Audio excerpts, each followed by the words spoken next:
Guys, thanks so much for clicking on the video. My name is Leah, and let's recap and review Real Housewives of Potomac. This is season 8, episode 19, the first part of the reunion. So let's get into it. Y'all know sometimes before we get into it, we get a little spicy over here, just a little bit. So I want to talk about a few things. So first up, let's talk about Miss Candace, Miss Candy Pants. If y'all want a line, the line is always moving shirts. She hawking them, okay? One thing I'll give Candace is she does capitalize off of like the things that she says on the show. She did it last season with not today neck, not today ankles. We don't have it. So she's doing it the same with the line is always moving. So y'all go buy them shirts. I don't know how much they cost, but they're definitely on her website, CandaceDiller.com. So check her out. Number 2, why did we not see Karen's 60th birthday, her triple 20s? I guess the theme was roaring 20s because everyone was dressed like flappers in Prohibition era. But it looked like it was a cute, fun party. I don't get what the purpose of them like showcasing her in the whole. Ooh, my bad. The whole outfit during the trailer, but we don't get to see the party, and it looked like everybody went. Like, I do not like this production company. I mean that with every piece of my soul. I do not like this production company because I feel like they half do their job. Like, what was the point of that? Of showing us that but not giving it to us. So then let's talk about Miss NECA. So NECA was asking, not asking, but answering like question after question on Twitter today. Today is April the 2nd when I'm filming this. And this is one of the questions that I like. It had a lot of hits on Twitter when I screenshot it, and I know by the time I do this video, it probably has a lot more. And I think she said she was going to do an Insta Live. I haven't seen it, but she quote tweeted this question. Someone said, "I admire how fair and balanced you are. You seem to give your entire cast the benefit of the doubt. Was that a quality you always intended to bring to the show?" So NECA responded by saying, "When I joined the cast, it was extremely fractured. People think I am a GEB puppet, but no one considers that they accepted me when someone contaminated me from the other side, hated on me, ostracized me, and judged me due to my financial status, education, and upbringing. Hashtag RHOP." Now, we know she talking about Wendy.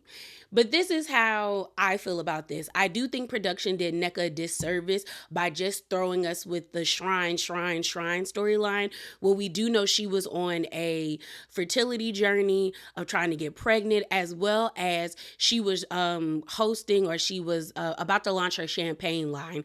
I feel as though if you're going to set somebody up, we need to have a broader picture of them. There needs to be more about this person that we see other than that aspect, because it doesn't make them endearing or give people a chance to really see them, other than people hating on the person that they are at odds with. And that's kind of what's happening with NECA. A lot of people that support NECA either don't like, some genuinely like her, but others only like her because they don't like Wendy.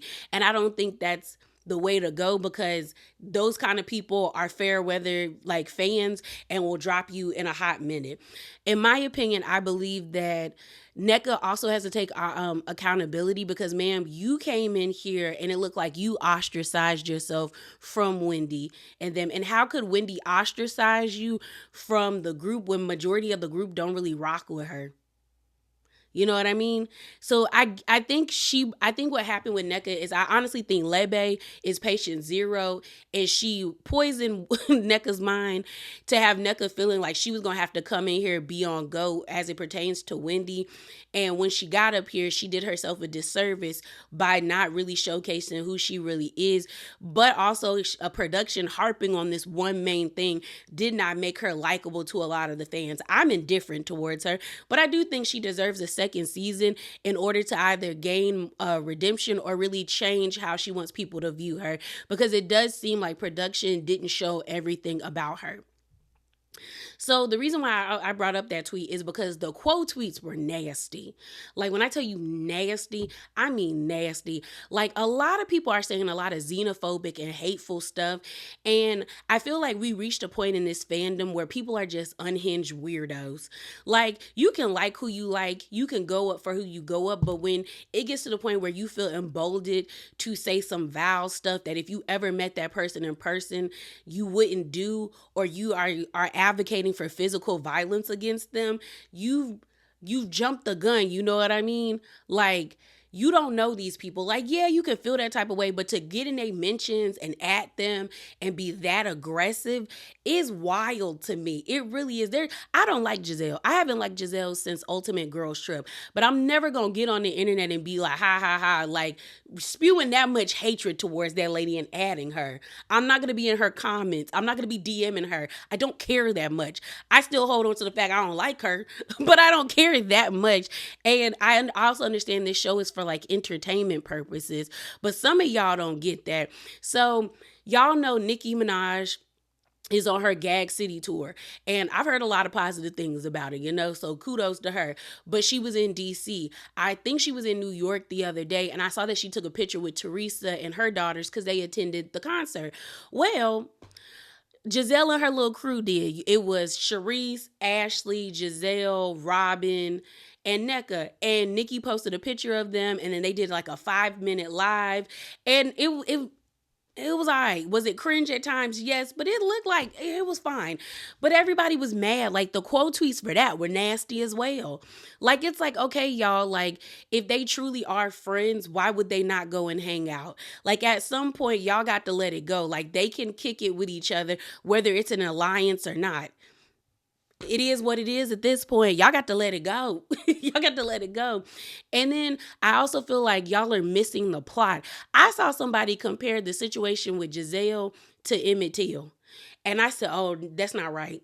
That's not right. I still stand by thinking that what Giselle did was dead wrong, but it's not comparable, y'all. Like, that boy was lynched at 14 years old in 1955.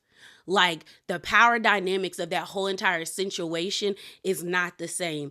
Again, Giselle was completely and utterly wrong, but when you go to that extremes, you dilute how serious that situation is, and you also lose the point of how much what Giselle did was wrong. Because now people are saying it's not like are not understanding that Giselle was wrong. They're just focusing on you jumping off of the deep end in that way. And that's not the same.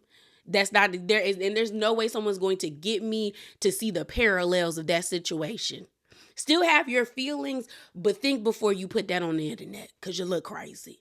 But let's get into this review. So I'm going to let you know I might be all over the place. I might skip over things. It's the reunion. And for those of you who have been here with me, y'all know what it is. So let's get into it. So the episode opens up. We see that they're all in New York. Everyone's getting ready. I did not know that that was a wig on Ashley's head. Like, I think I thought it was clip-ins, but like that wig was atrocious. That I like, when I saw that man put that lace, I said, oh my God, Ashley. And then she looked like she was going to like a 1980s prom. Like it didn't make sense to me why it was so big. And I'm like, y'all don't have like a hot comb or a flat iron to like, it's she needed to put a roller set in there, and then he did a horrible job. You did a horrible job, hairstylist. Man, you did worse than Kyle does on Giselle's hair. And that's saying something, sir.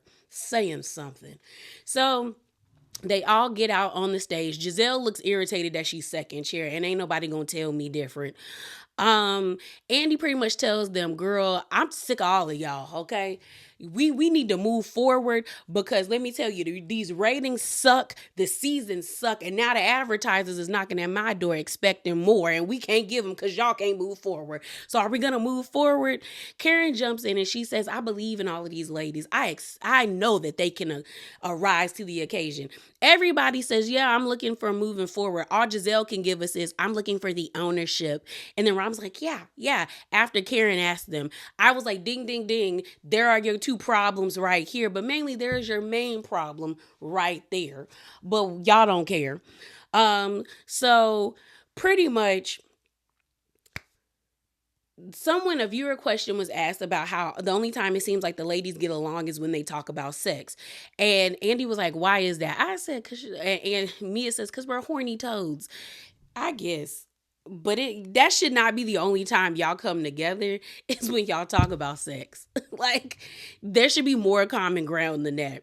And then seeing Giselle do the whole spitting in her hand to like to show she was spitting nut in her hand. It was gross. It was so gross. And then Ashley's talking about, I just, I suck them straight to sleep. I keep it in my mouth, but I don't swallow for like a minute and spit. Girl, if you're keeping it in your mouth for a minute, you might as well swallow it. Because what's the point? You should be telling him, let me know when it's time. Like, what are we doing? What are we doing?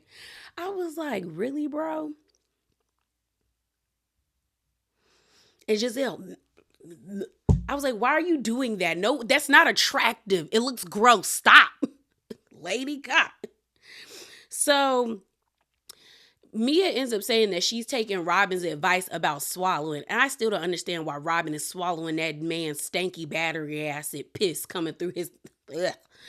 And she gets mad because Andy calls the guy Ink a radio personality. No, a DJ. And she's like, he's a radio personality. Girl, he a DJ. If he pressing buttons to play the music to us in the car, he a DJ, sis. So then Karen and Robin get into it because another viewer question was like, Karen, how come you couldn't remember how many sexual partners you had when they were all asking each other in Mexico? And then Karen was like, well, I asked Wendy, do we count wet dreams? And then Wendy said, we can't have wet dreams. So that's what I was doing. So then Robin chimes in and she's like, it just confirms that Karen can't remember how many sexual partners she had. And Karen, without even looking at Robin, was like, no, Robin, that's Juan. I said, girl. Here's the thing with Robin. I feel like if I was Robin, I would never talk about somebody's husband or talk about somebody and them being unfaithful to their significant other. Because at the end of the day, Robin knows for a fact that her man is unfaithful to her and she's okay with being walked all over. So you're okay with being with a man that makes you look stupid at every turn, then I would be mute because she looked dumb. Honestly, this whole entire reunion, Robin looked like a dumbass. Giselle just looked like a ultra bitch. Candace had a lot of immature moments. NECA said nothing but like 3 words. Wendy tried to chime in a couple of times. Ashley was mad that she was sitting all the way at the end of the couch and kept trying to interject. And it was like, girl, shut up. No one cares about you in this bad wig on your head. I think the only 2 people that had a decent first part of the reunion were Karen and Mia. Mia actually had actual like she was like the voice of reason, which I was kind of like, oh, you making points here. And Karen was cutting Robin up at the knees every time Robin tried to come at her. So it was just kind of like, this is where we are at this point. My God, today. So next was Robin's segment.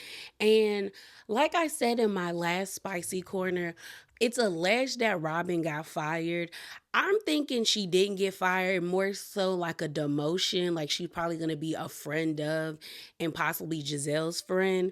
But I definitely think something happened because this performance at the reunion, I think the fact that Juan wasn't there is what possibly got her demoted. Because I think they were like, first of all, we got your storyline would have been so much better had you just been honest last season about your man cheating out here with the Canada girl. The same way like what Mia and Gordon did at the end of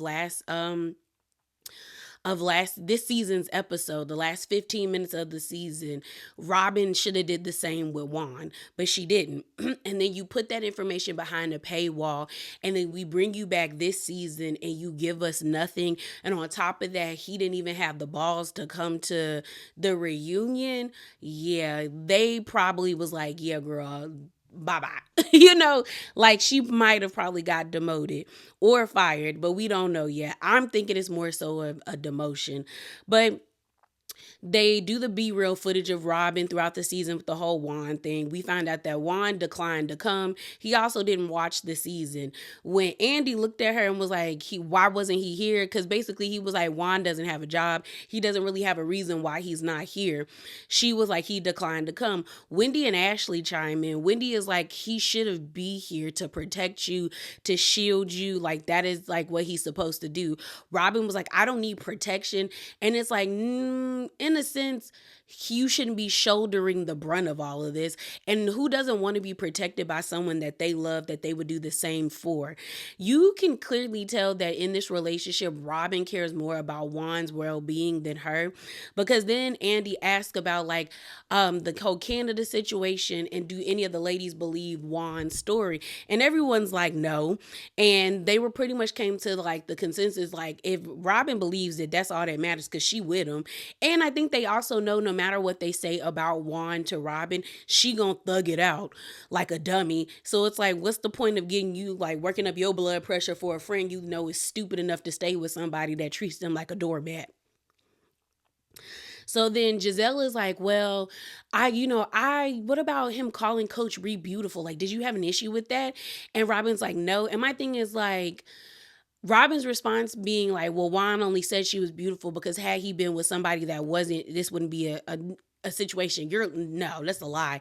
No matter who Juan was out, if it was a female or not, we were going to say something, whether you found that person attractive or not, because the block was hot, because he did that a week or two after the whole situation with the Canada girl. Like, he didn't have enough respect of your feelings and respecting you.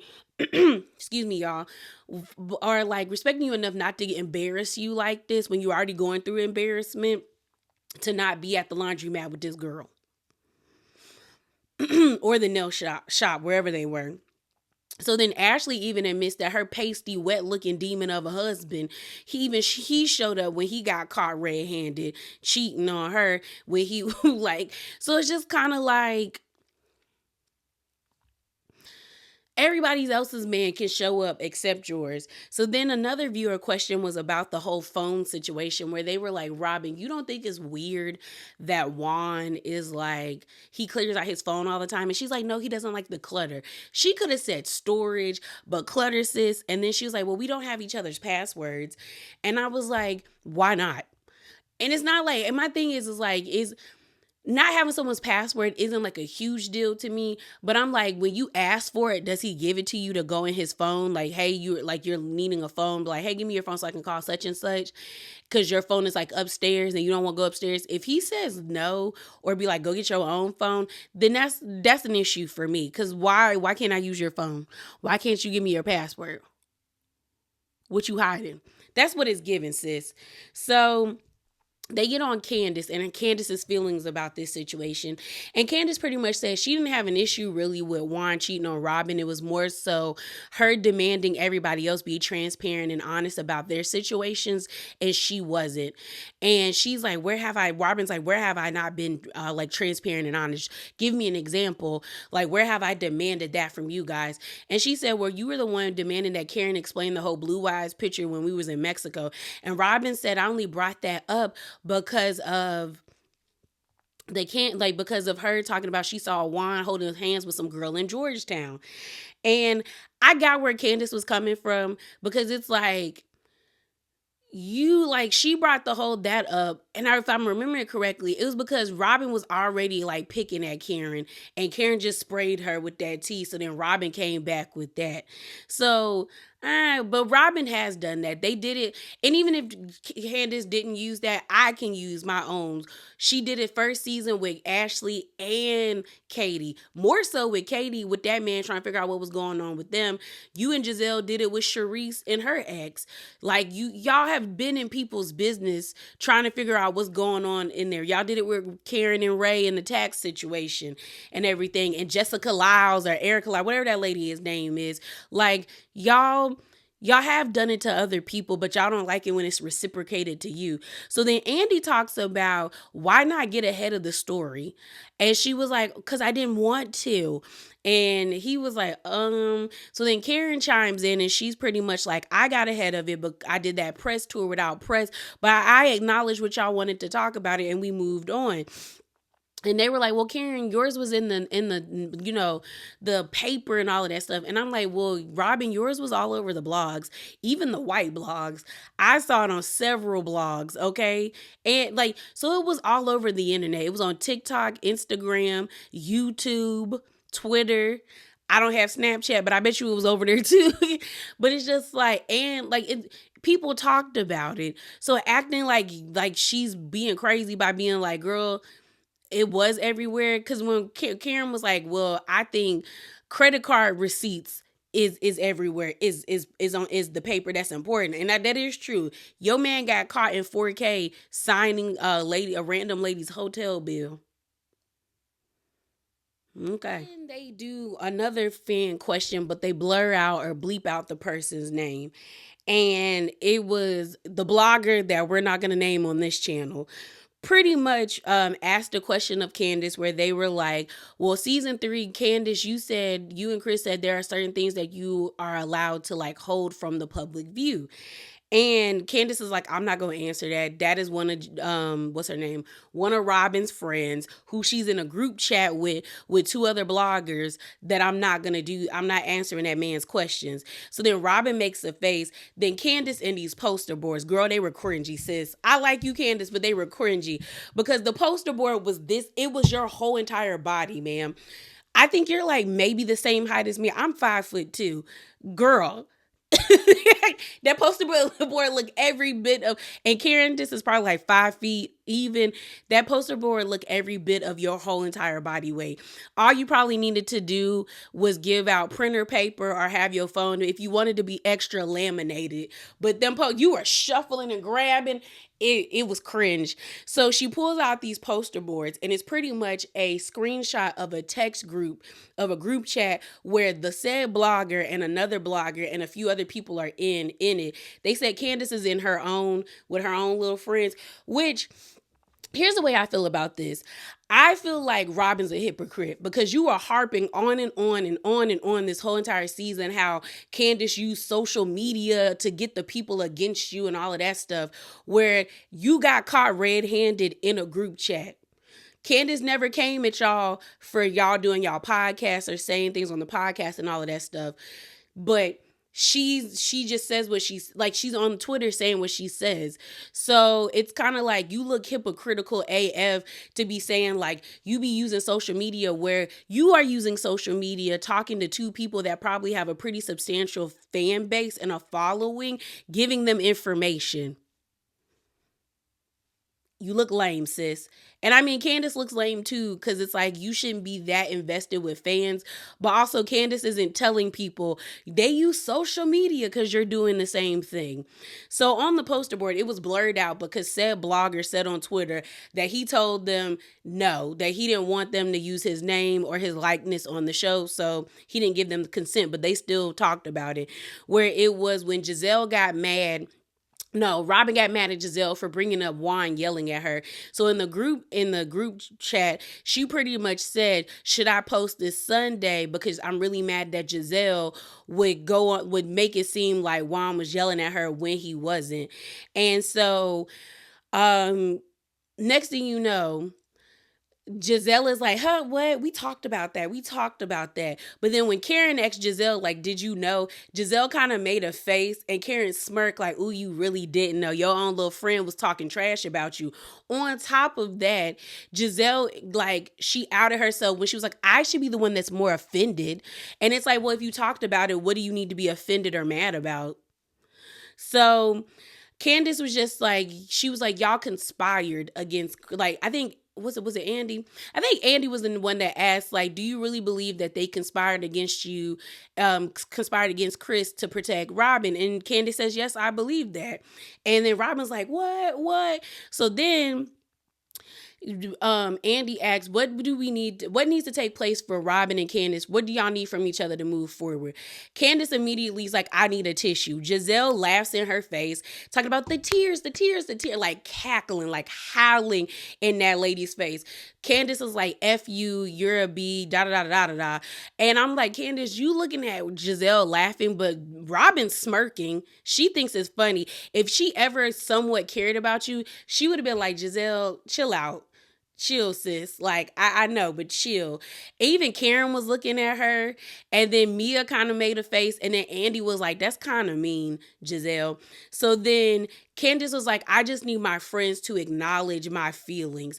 Robin ends up saying if she really thinks that I conspired against her husband, then I don't want anything from her, and she shouldn't want to be friends with me. I don't even think Candace wants to be friends with Robin anymore. I think what she was trying to say is she oftentimes feels, and it seems like that people dismiss her feelings. They do it a lot, even online. People dismiss how Candace feels. They either say she putting on, or like Giselle says, she's doing fake tears. They never allow her the space to have her feelings. And I just think she wanted them to acknowledge that the situation between her and the situation with Giselle and no, Robin and Juan was not handled with the same amount of care when it came to Giselle and Chris. Like, she's just like, if you can acknowledge that, then we good. So then Mia, being the voice of reason, was just like, Robin, I think Robin wants Candace to take accountability, and Candace wants transparency from Robin, which is true. I think the issue for me with this whole thing is I think both of them are wrong. Do I agree that Candace had every right to get on Twitter and say her feelings? Yeah, because I probably would have did the same thing. Like, girl, I feel like you screwed me over. Yeah, F you and yours. But the difference between me and Candace, I would stand in it.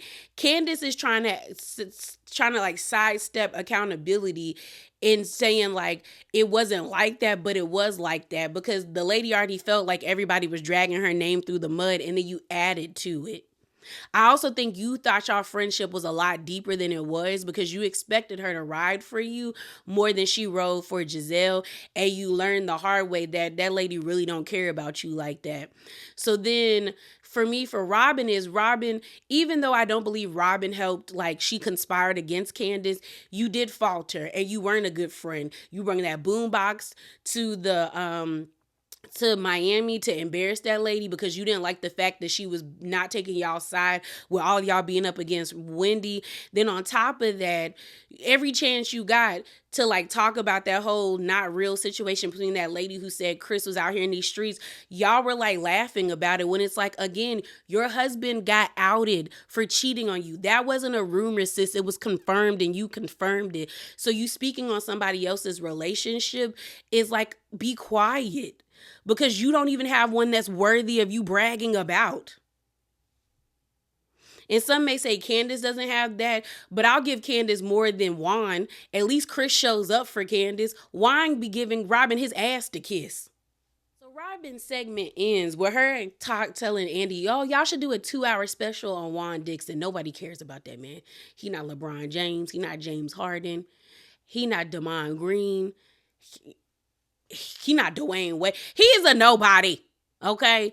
And you know what? You should have told him he really shot himself in the foot. Both of y'all did, because if that was like a goal of y'all's, y'all could have made this work. Like, if Juan were to show up on the show and actually play the house husband game, y'all could have been a lot farther in your journey. You see where it gets certain people. You saw how Apollo's still getting gigs. People still want to talk to Apollo. People still wanting to do business with Peter. I don't know why. Okay, I don't know why. Mauricio got his Netflix show. Like, you did not work this to your favor, Juan. You really didn't. And Robin, So she talked about, we've been together for 28 years. We're going to thug it out. I said, you sound stupid, but okay, lady.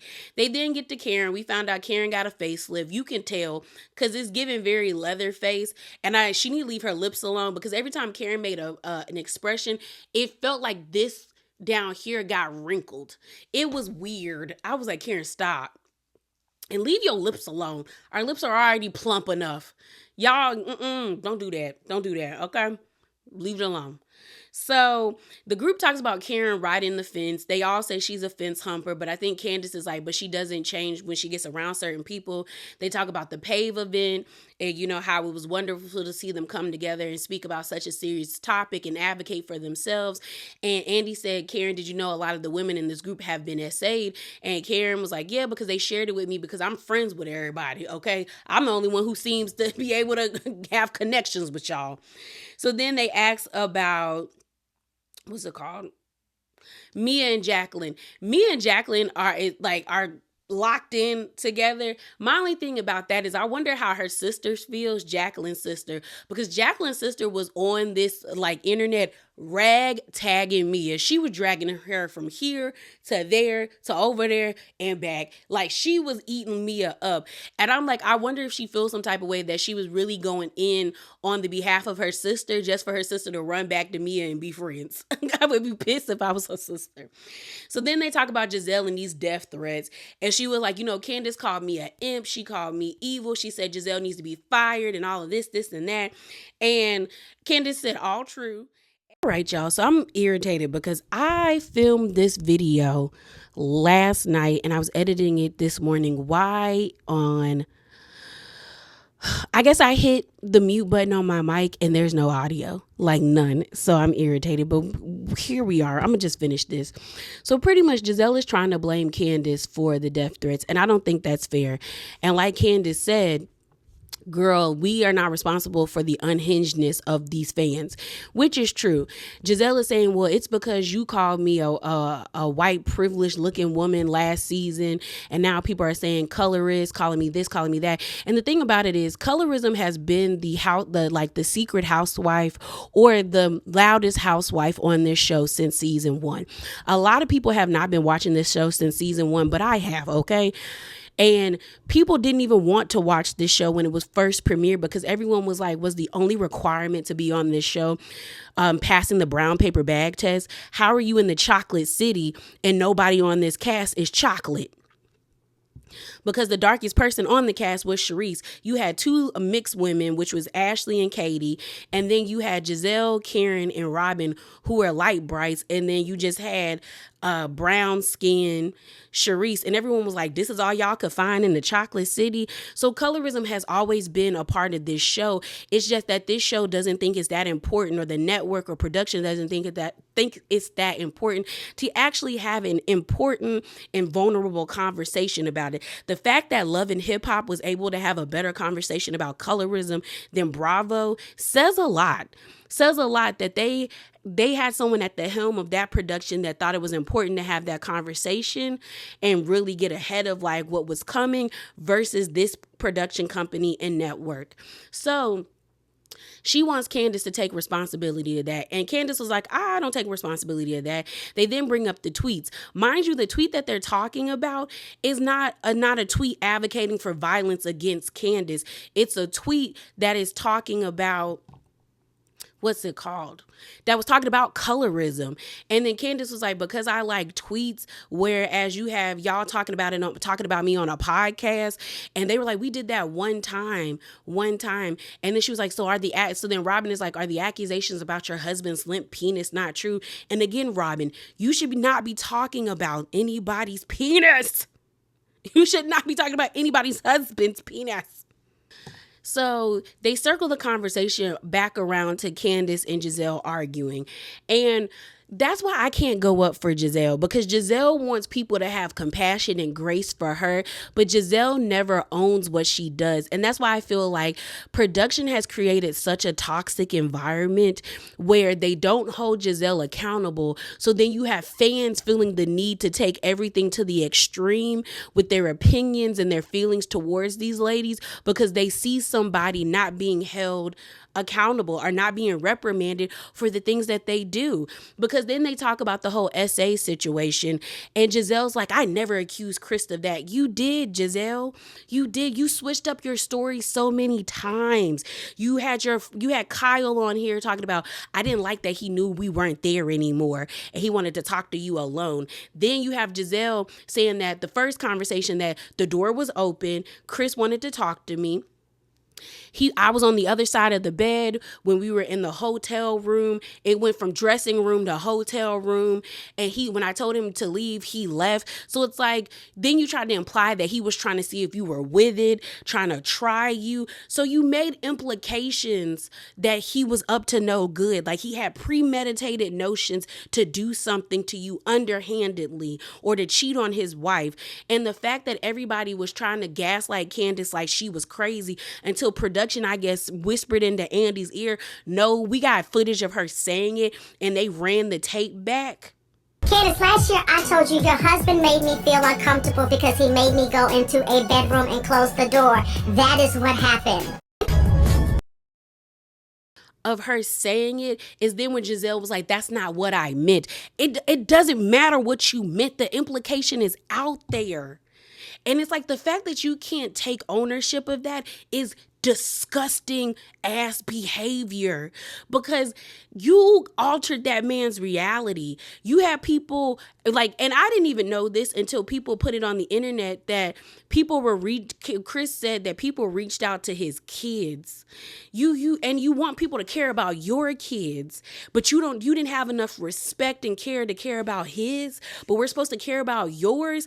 It's like, you don't take ownership. And when you can't take ownership of what you do or just be like, yeah, I did it, so what? I can't rock with you. That's why I don't get why y'all call her the HBIC. That's Kenya stood in her mess. Kenya stood in it. And to compare Kenya, and that's also colorism. Kenya, who is iconic. Kenya, who don't play no games, who is known to be the shade assassin, is being compared to mediocre ass Giselle, who all she could do is say the tears. Now we're name calling. That's not iconic. That just tells me you don't have the quick wit, or you don't even have a rebuttal to what somebody is saying to you. So Wendy basically grabs Candace's hand, and she basically says, Candace, is there anything about this that you can own so we can move forward? Candace pretty much says, I can own the way I responded. Then she ends up apologizing to Giselle. I wouldn't apologize for not a thing, bro. And Giselle's sitting there smirking because that's all she wanted. She wanted Candace to bend the knee and kiss the ring and fall on her sword, and she did. And in that regard, Giselle won. Giselle wanted to ice Candace out, which ultimately would lead her being not a part of the show.